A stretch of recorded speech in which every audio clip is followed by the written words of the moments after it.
네, 오늘도 보성부 2부는 모였습니다. 모여서 또 저희가 한 주를 어떻게 지냈는지를 나누고 또한 들은 말씀을 또한 적용해 보고요. 또 그에 맞춰서 오늘 믿음의 부부가 또 함께 알아야 되는, 알면 삶의 부부관계 가정에 좋은 주제를 가지고 또한 나눌 텐데요. 일단은 지난 한 주간 어떻게 보내셨나요? 어려움은 없으셨는지 참 궁금하네요. 지난주 저희 집은 에어컨이 망가졌습니다. 그래서 지난주 화요일날 에어컨이 망가졌다는 얘기를 듣고 AS 기사를 부르는데 일주일 넘게 걸린다 하더라고요. 왜냐면 여름이니 또한 그 에어컨에 대한 문제 AS 받으신 분 많다 보니 일주일 넘는 시간이 걸린다고 나왔고요. 그래서 도움을 받기 위해 교회에서 하는 에어컨을 해주시는 분들에게 부탁했고요. 그래서 다행히 그분도 바쁘시지만 금요일 오전에 와주셨습니다. 그러니까 에어컨이 저희 없는 기간이 3일이었죠. 화, 수, 목 3일 동안 에어컨이 없었는데요. 그 기간 동안 지난주부터 날씨가 더웠잖아요. 더워서 그런지 참 에어컨 없이 우리가 참 에어컨이 없으면 이제 우리가 못 견딜 만큼 힘든 그렇게 느껴지는구나라는 것을 알게 되었습니다. 그만큼 저희가 이제 여러 가지 편함에 익숙해진 나머지 예전에는 없었던 그 환경이 지금은 못 견디는 것이 많이 어렵더라고요. 그래서 3일 동안 아이들한테도 뛰지 말고 아이들도 잠자는 게 어려웠고요.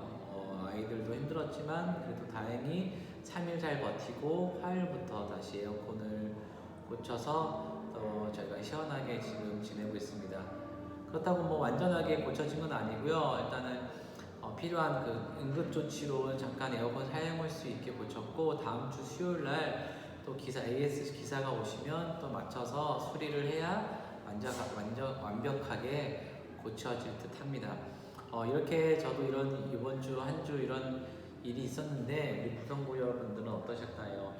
저와 같이 어려운 상황은 겪지 않으셨나요? 있으셨다면 그 어려움이 무엇이었고 그러면 그 어려움을 잘 극복했는지가 궁금합니다.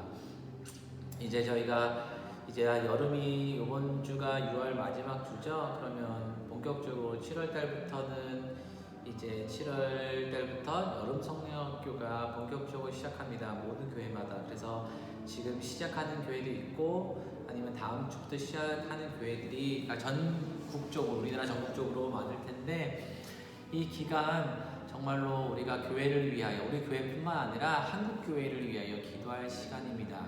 왜냐하면 코로나19가 2년 반께 진행됐고 지금은 정부에서 특별하게 제재를 걸진 않잖아요. 방역에 대한 지침이 없지만 여전히 아직까지 많은 몇천 명이라는 사람이 나오고 있고요. 또한 그에 맞춰서 또한 이게 오랜 시간 지속하다 보니 어떻게 해요? 교회에 나오는 사람들이 이제 편해졌는지 잘 나오지 않더라고요. 조금 회복하는 모습도 있지만 예전 2년 반 전에 있었던 그런 회복의 모습은 아직까지 보이지 않습니다. 우리 교회뿐만 아니라 한국의 모든 교회입니다. 아직까지 코로나 때문에 못 나오신 분들도 있고 또한 두려워서 못 나온 분도 있고 또한 이제 계속 빠지다 보니 완전히 익숙해져서 나오는 게 오히려 힘들다고 하시는 분들도 생겼습니다. 그래서 이번 여름 수련을 통하여서 우리 교회가 우리 중고등부 우리 어린아이부터 작년에까지 여름 성경학교를 하고요. 그에 맞춰서 7월 말일부터는 작년 수련회가 있습니다. 오후 예배 때 작년 수련회가 있고 그때 많은 또한 강사님을 모셔서 또한 우리가 말씀을 드릴 텐데 그 기간을 통하여서 우리 교회와 또한 우리가 느슨해졌던 우리의 신앙이 다시 회복되는 시간이 되기를 바랍니다. 그것과 함께 우리 부성부 이 시간도 기억해 주세요. 2년 반 만에도 그래도 많이 활성화되었는데 이렇게 계속해서 모이지 못하고 온라인으로 하다 보니 비대면 하다 보니 그런 소속감이 많이 사라진 듯해 보입니다. 그러나 다시 우리가 다시 허리띠를 메고 다시 시작하는 마음으로 우리 부성부 다시 하기를 바라고요. 그에 맞춰서 저뿐만 아니라 우리 부성부 모든 가정들도 함께 해주시기를 바랍니다. 네.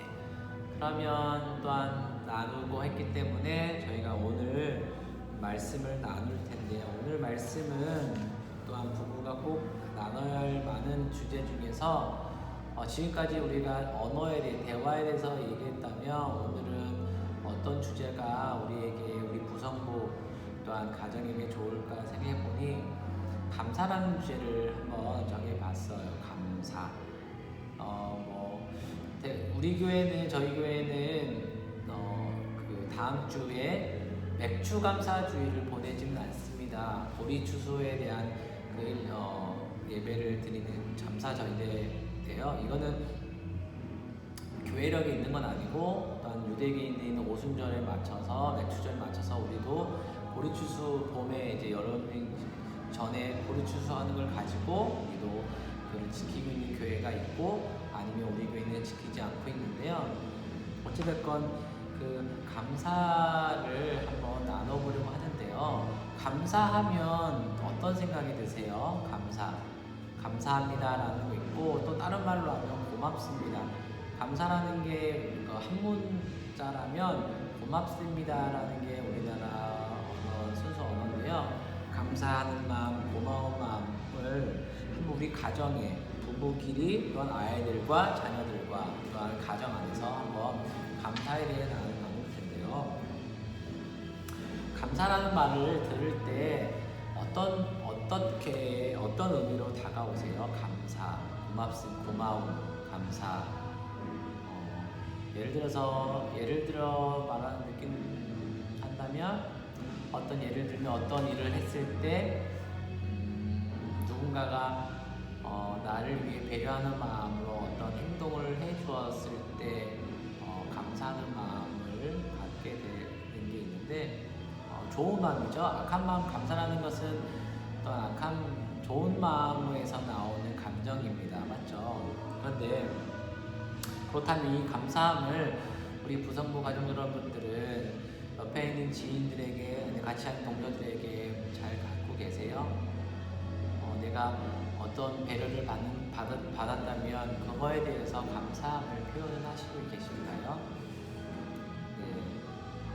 최소한 사회생활 하다 보면 최소한으로 하는 부분이 있을 텐데 그렇다면 가정에서는 어떠세요? 가정에 있는 배우자나 아니면 아이들에게 감사한 마음, 고마운 마음을 표현을 해본 적 있으시고 아니면 표현을 자주 하세요? 어떠세요? 우리가 생각할 때 감사한 것은 당연한 게 아니거든요. 어떤 일을 했을 때 이 세상에 당연한 것은 없습니다. 왜냐면 당연하다는 것은 누군가가 해주는 거고 우리가 생각할 수 있는데 당연하다는 것은 없습니다. 우리가 누군가가 배려해 주는 것은 그 상대방의 호의에서 나온 것입니다. 그 호의를 베풀었기 때문에 당연하게 우리는 감사함을 갖고 또한 표현을 해야 되는 거예요. 마음속으로만 가지고 있는 것이 아니라 표현을 해야 돼요. 표현을 하면 할수록 그 표현이 풍성해집니다. 맞죠? 이렇게 얘기하잖아요. 우리 아이들에게 얘기할 때도 어떤 배움의 지시가 했을 때 그걸로 멈추는 것이 아니라 이것을 이제 그걸 통해서 더 개발하면 개발할수록 더 지식이 극대화되는 것처럼 표현도 마찬가지예요. 감사의 표현도 우리가 얼마나 하는 것에 따라 그게 풍부해질 수 있고 또 하지 않으면 그것이 또한 감사하는 마음이 줄어들게 되는데요. 그러면 어떤 가정에서 감사하는 표현을 자주 하시나요? 어떠세요? 저희 집을 보면 감사하는 것, 저도 말하고 있지만 감사한 부분에서 특별하게 고맙다는 감사함을 표현하지만 어떤 부분에서는 당연하게 받아들이는 게 제 모습이긴 한데 그래서 제가 당연한 거 없다고 말을 하면서 저도 무의식 중에 당연하다 가족이기 때문에 당연하다 생각하는데 그것이 이제 넘어갈 수 있지만 또 한편으로 그때 감사를 표현해 줬을 때 그 모습이 또한 관계에서 또한 좋은 의미로 다가올 수가 있잖아요. 그래서 감사함을 표현하기 위해서, 가정에서 표현하기 위해서 우리가 한 특별한 숙제 아닌 숙제를 가지면 좋을 듯 합니다. 그것이 무엇일까 생각했더니 우리 교회에서 하는 것 중에 하나가 365 말씀을 통해서 무엇 하고 있죠? 암송, 매일마다 그 주신 말씀을 암송하고 또 그것과 함께 감사의 일기를 쓰고 있잖아요. 그래서 오늘 하루 하나님께서 나에게 주시는, 나에게 베푸신 은혜에 감사하는 걸 3가지를 쓰고 있거든요. 3가지 쓰고 있는데 이 감사의 일기를 한번 우리 가정에서도 한번 해보는 거예요. 한번 오늘 하루를 보내고 또한 잠이 들기 전에 감사의 일기를 쓸 때 이제 국한되게 한번 생각해 볼게요. 우리 가정 안에서 감사하는 것, 즉 우리 가정 안에서 좋은 것, 장점을 발견하는 거죠. 그것이 감사할 수 있죠. 예를 들어서 우리 아이들이 엄마 말을 잘 듣는 거 감사합니다. 또 우리 아내가 맛있는 음식을 매일마다 만들 감사합니다 라는 거 있잖아요. 사소한 것부터 한번 감사 일기를 써보시면 좋습니다. 그래서 한번 우리 가정의 감사할 제목이 무엇인지, 또한 내가 우리 사랑하는 남편과 아내를 바라보고 또한 옆에 있는 우리 사랑하는 자녀를 바라보며 감사할 것이 무엇인지 한번 써보는 것도 되게 좋습니다. 그래서 한번 우리가 써보는 걸로 하면 좋을 것 같아요. 어떻게 생각하세요? 제 말에 동의하시는 분도 계시고 안 하시는 분들도 있을 텐데 한번 동의하시고 한번 이번 주 한번 해주시면 참 좋은 모습이, 좋은 행동으로 또한 가정에게 영향을 주고 그 가정 영향을 통하여서 그 가정에 어떤 풍성한 사랑이 넘치는 시간이 될 듯 합니다. 그러니 오늘 우리가 나눴던 것처럼 그럼 감사의 일기를 언제 쓸까라고 생각할 수 있는데 언제 쓰면 좋을까요? 이제 오늘 하루를, 그러니까 시간을 정하는 건 중요하고 이제 각자 개인이 정할 수 있지만 이렇게 한번 언제 정할지를 우리가 생각한다면 자기 전에, 퇴근한 후에 저녁에 쓰면 어떨까라는 생각이 들어요. 네, 언제 선택하면 좋아요. 네, 녹화 중이에요. 네, 어쩔 수가 없어요.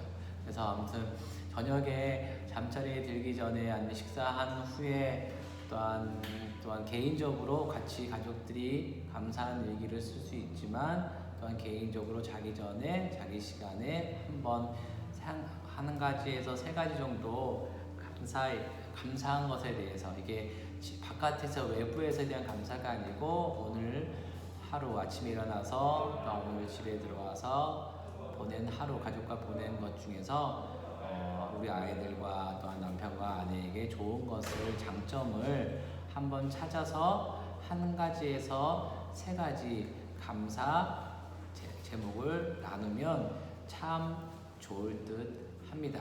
그것이 반복되고 또한 어느 날 돼서 또 그거에 대해서 감출 수 있지만 시간을 내어서 사랑하는 가족들과 나눈다면 이런 감사한 내 모습이 보이는구나, 이런 걸 감사하는구나 라 생각하면서 또한 그 가정이 또한 좋은 모습으로 나타나기도 하니까요. 한번 우리 감사일기, 그러니까 365 암송에 있는 그 감사일기를 가지고 또 우리 가정에서 감사할 것을 찾아서 감사함으로써 우리 부성부 가족이 또한 주님 안에서 감사가 넘치는 가정이 되기를 바랍니다. 그러면 우리 다음 주에 만나 뵙도록 하겠습니다.